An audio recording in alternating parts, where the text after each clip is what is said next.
ఆకాశవాణి ప్రాంతీయ వార్తలు చదువుతున్నది పోపూరి మురళీకృష్ణ ప్రసాద్.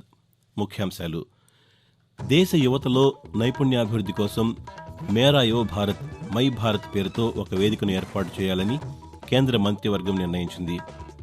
తెలంగాణ రాష్ట్రంలో పలువురు ఐఏఎస్, ఐపీఎస్లను బదిలీ చేస్తూ కేంద్ర ఎన్నికల సంఘం ఆదేశాలు జారీ చేసింది. ఆంధ్రప్రదేశ్ ముఖ్యమంత్రి వైఎస్ జగన్మోహన్ రెడ్డి ఈరోజు కాకినాడ జిల్లాలో పర్యటించి పేదలకు ఇళ్లను పంపిణీ చేస్తారు.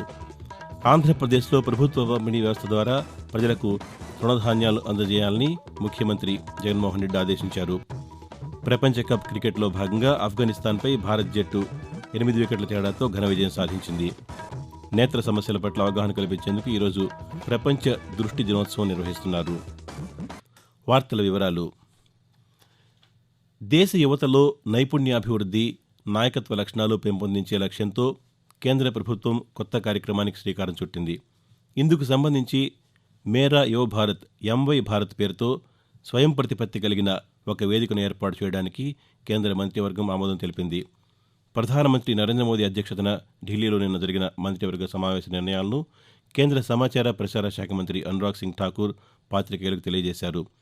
సర్దార్ వల్లభాయ్ పటేల్ జయంతి సందర్భంగా అక్టోబర్ 31వ తేదీన ఈ కార్యక్రమాన్ని ప్రారంభిస్తామని అనురాగ్ ఠాకూర్ పేర్కొంటూ, युवाओं की ऊर्जा का कर्तव्य बोध और सेवा भाव के साथ राष्ट्र निर्माण में उपयोग करने के उद्देश्य हेतु माई भारत नाम की एक यूनानिमस संस्था बनाने का निर्णय लिया है। ये एक ओवरआर्चिंग इंस्टीट्यूशनल मैकेनिज्म होगा। अमृत काल में भारत को सशक्त और सबल बनाने के लिए आवश्यक है कि युवाओं में सेवा भाव हो और कर्तव्य बोध का संचार हो और उनकी सोच में देश के दर्शन और इतिहास का समावेश हो और उनमें भारत को आत्मनिर्भर भारत और विकसित भारत बनाने का दृढ़ निश्चय और दृढ़ संकल्प हो.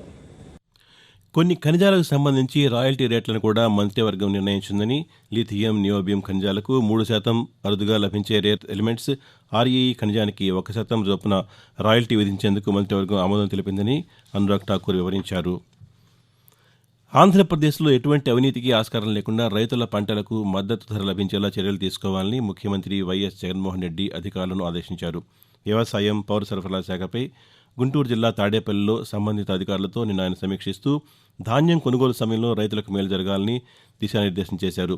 మిల్లర్లు, మధ్యవర్తుల ప్రమేయాన్ని పూర్తిగా నివారించాలని, ప్రభుత్వ పంపిణీ వ్యవస్థ ద్వారా తృణధాన్యాల పంపిణీ చేయాలని కూడా ఆదేశించారు.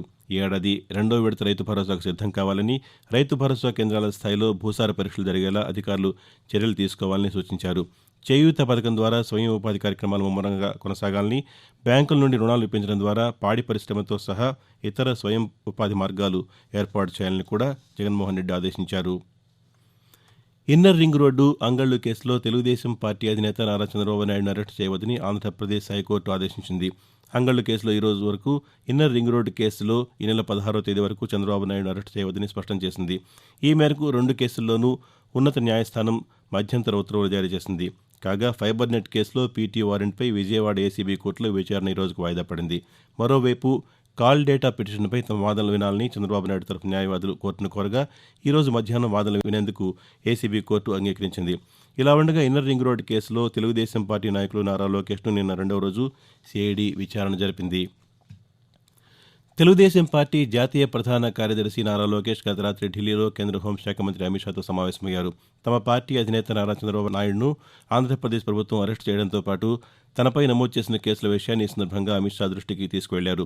ప్రస్తుతం ట్రయల్ కోర్టు, హైకోర్టు, సుప్రీంకోర్టుల పరిధిలో ఉన్న వివిధ కేసుల విచారణ స్థితి గురించి అమిత్ షాకు ఆయన వివరించారు. చంద్రబాబు నాయుడు ఆరోగ్య పరిస్థితి గురించి అమిత్ షా అడిగి తెలుసుకున్నట్టు తెలుస్తోంది. రాష్ట్రంలో జరుగుతున్న అన్ని పరిణామాలను గమనిస్తున్నామని ఈ సందర్భంగా లోకేష్తో అమిత్ షా అన్నట్టు సమాచారం. ఈ సమావేశంలో ఆంధ్రప్రదేశ్, తెలంగాణ రాష్ట్రాల భారతీయ జనతా పార్టీ అధ్యక్షులు దగ్గుపాటి పురంధేశ్వరి, జి కిషన్ రెడ్డి కూడా పాల్గొన్నారు. తెలంగాణ రాష్ట్రంలో పలువురు కలెక్టర్లు, పోలీస్ సూపరింటెండెంట్లను బదిలీ చేస్తూ కేంద్ర ఎన్నికల సంఘం ఆదేశాలు జారీ చేసింది. బదిలీ అయిన వారిలో రంగారెడ్డి జిల్లా కలెక్టర్ హరీష్, మేడ్చల్ జిల్లా కలెక్టర్ అమోయ్ కుమారు, యాదాద్రి జిల్లా కలెక్టర్ వినయ్ కృష్ణారెడ్డి, నిర్మల్ జిల్లా collector Varun Reddy, Hyderabad city police commissioner CV Anand, Warangal CP Ranganath తదితరులు ఉన్నారు. ఆకాశవాణి ప్రాంతీయ వార్తలు వింటున్నారు.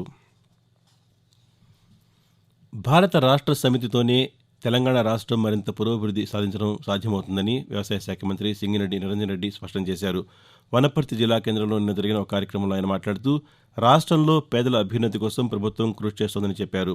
ప్రస్తుత ప్రభుత్వ పాలనలో సంక్షేమ పథకం అందని ఇల్లు, అభివృద్ధి చెందని గ్రామం లేదని, అభివృద్ధి సంక్షేమ సాధన విషయంలో దేశంలోని తెలంగాణ రాష్ట్రం అగ్రస్థానంలో ఉందని నిరంజన్ రెడ్డి పేర్కొన్నారు. కాంగ్రెస్ పాలనలో జరగని అభివృద్ధిని తెలంగాణ రాష్ట్రంలో భారత రాష్ట్ర సమితి సాధించిందని ఆర్థిక మంత్రి టి హరీష్ రావు తెలిపారు. జనగామ నియోజకవర్గంలో నిన్న జరిగిన ఎన్నికల సభలో ఆయన మాట్లాడుతూ కాంగ్రెస్ పార్టీ మాటలతోనే సరిపెడుతుందని, బీఆర్ఎస్ ప్రభుత్వం చేతల ప్రభుత్వమని హరీష్ రావు స్పష్టం చేశారు. ఆంధ్రప్రదేశ్ ముఖ్యమంత్రి వైఎస్ జగన్మోహన్ రెడ్డి ఈరోజు కాకినాడ జిల్లా సామర్లకోటలో పర్యటిస్తారు. ఈ పర్యటనలో భాగంగా పేదల కోసం నిర్మించిన ఇళ్లను ఆయన లబ్ధిదారులకు అందజేస్తారు.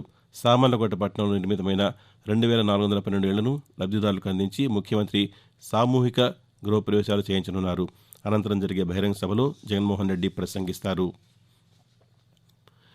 నేత్ర సమస్యల పట్ల ప్రజలకు అవగాహన కల్పించే ఉద్దేశంతో ఈరోజు ప్రపంచ దృష్టి దినోత్సవం నిర్వహిస్తున్నారు. పనిచేస్తున్నప్పుడు మీ కళ్లను కాపాడుకోండి అన్న ఇతివృత్తంతో ఈ ఏడాది ఈ కార్యక్రమం జరుగుతోంది. ప్రతి ఏటా అక్టోబర్ 2వ గురువారం ఈ కార్యక్రమం నిర్వహిస్తారు. సర్వేంద్రియాణం నయనం ప్రధానం అని అంటారు. కళ్ళు మనకు భగవంతుడు ఇచ్చిన అపురూపమైన నిధి, వాటిని కాపాడుకోవడం మన విధి అని పెద్దలు అంటారు. కంటి చూపును చక్కగా ఉంచే ఆరోగ్యకరమైన ఆహారాలు తీసుకోవడం, ఏ విటమిన్తో పాటు బీటా-రోటిన్ లభించే క్యారెట్లను, బీన్స్, నారింజ, బొప్పాయి వంటి పండ్లను ఎక్కువగా తీసుకోవడం ద్వారా కంటి చూపును కాపాడుకోవచ్చని వైద్యులు సూచిస్తున్నారు. ప్రపంచ కప్ క్రికెట్లో భాగంగా ఢిల్లీలో ఆఫ్ఘనిస్తాన్తో నిన్న జరిగిన మ్యాచ్లో భారత్ 8 వికెట్ల తేడాతో ఘన విజయం సాధించింది. ఆఫ్ఘనిస్తాన్ నిర్దేశించిన 273 పరుగుల లక్ష్యంతో బ్యాటింగ్ ప్రారంభించిన భారత్ జట్టు 35 ఓవర్లలోనే లక్ష్యాన్ని అధిగమించింది. భారత్ జట్టు కెప్టెన్ రోహిత్ శర్మ 84 బంతుల్లో 131 పరుగులు చేయడం విశేషం. ఈ మ్యాచ్లో అద్భుతంగా ఆడిన Rohit Sharma man of the మ్యాచ్గా నిలిచారు. ఆఫ్ఘన్ బౌలర్లలో రషీద్ వక్రే 2 భారత వికెట్లు పడగొట్టగలిగారు. ప్రధానమంత్రి నరేంద్ర మోదీ ఈరోజు ఢిల్లీలో జరిగే ఒక కార్యక్రమంలో నైపుణ్య అంశంలో శిక్షణ పొందుతున్న విద్యార్థులను ఉద్దేశించి ప్రసంగిస్తారు. కౌశల్ దీక్షాంత్ సమారోహ్లో జరిగే ఈ కార్యక్రమంలో ప్రధానమంత్రి కౌశల్ యోజన, పారిశ్రామిక శిక్షణా సంస్థలు, స్కిల్ ఇండియా ఇంటర్నేషనల్ సెంటర్ వంటి ప్రముఖ నైపుణ్యాభివృద్ధి సంస్థల విద్యార్థులు పాల్గొంటారు. ఆంధ్రప్రదేశ్లోని విశాఖపట్నంలో ముఖ్యమంత్రి క్యాంపు కార్యాలయం, మంత్రులకు వసతి ఏర్పాటుపై రాష్ట్ర ప్రభుత్వం కమిటీ ఏర్పాటు చేసింది. సీనియర్ అధికారులకు ట్రాన్సిట్ వసతి గుర్తింపునకు కూడా ఈ కమిటీ ఏర్పాటు చేసింది. ఈ మేరకు రాష్ట్ర ప్రభుత్వ ప్రధాన కార్యదర్శి కెఎస్ జవహర్ రెడ్డి నిన్న ఉత్తర్వులు జారీ చేశారు. ఉత్తరాంధ్ర ప్రాంత అభివృద్ధి పనుల సమీక్షల కోసం ముఖ్యమంత్రి క్యాంపు ఆఫీసు గుర్తింపునకు పురపాలక, ఆర్థిక శాఖ ప్రత్యేక ప్రధాన కార్యదర్శులతో కమిటీని ఏర్పాటు చేశారు.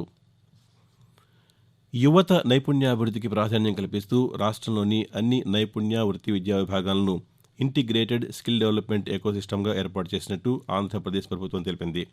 మార్కెట్ అవసరాలకు అనుగుణంగా యువతకు నైపుణ్య శిక్షణ అందించడానికి నైపుణ్యాల అభివృద్ధి శిక్షణ విభాగాన్ని ఏర్పాటు చేసినట్టు పేర్కొంది. వీటి ద్వారా 2019 నుంచి 14,26,515 మందికి నైపుణ్య శిక్షణ అందించినట్టు వివరించింది.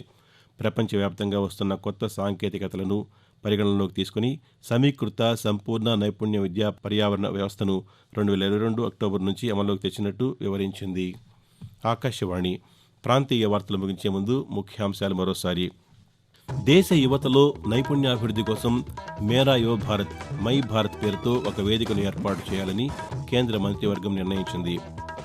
తెలంగాణ రాష్ట్రంలో పలువురు ఐఏఎస్, ఐపీఎస్లను బదిలీ చేస్తూ కేంద్ర ఎన్నికల సంఘం ఆదేశాలు జారీ చేసింది.